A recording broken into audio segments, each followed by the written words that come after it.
नमस्कार. नांदेडमधून महत्त्वाची बातमी. कोळी महासंघ ही संस्था 12 वर्षानंतर कोळी मल्हार, महादेव कोळी, डोंगर कोळी, ढोर कोळी या जमातीसाठी हक्कासाठी रस्त्यावर उतरली आहे. आमचा गेल्या अनेक वर्षापासून विषय आहे. आदिवासी कोळी महादेव समाजाचे जे जात प्रमाणपत्राचा विषय आहे, वैधतेचा विषय आहे, त्या याच्यामध्ये निमित्ताने शासन सातत्यानं चालढकल करून आमच्या प्रश्नांना बदल देण्याचं काम करत आहे. त्यामुळे आम्ही आज मान्य जिल्हाधिकारी साहेब यांच्याकडे आलो होतो. त्यांना आम्ही निवेदन दिलं आणि आमचं निवेदन तुम्ही तुमच्यामार्फत मान्य मुख्यमंत्री साहेबांकडे पाठवा, मान्य आदिवासी मंत्र्याकडे पाठवा अशी आम्ही त्यांना विनंती केलेली आहे आणि निवेदन दिलं.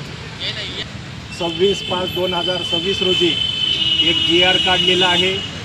आदिवासी जे जात पडताळणी समिती या ठिकाणी प्रस्ताव दाखल केल्यानंतर त्यांना हायकोर्टानं प्रमाणपत्र द्या म्हणून आदेश केल्यानंतर त्यांच्या विरोधात त्यांना सुप्रीम कोर्टामध्ये अपील करण्याबाबत 26/5/2026 रोजी GR काढण्यात आलेले आहे. त्या GRमुळे कोळी महादेव, टोकरे कोळी, मल्हार कोळी यांच्या विद्यार्थ्याचं अतोनात नुकसान होत आहे.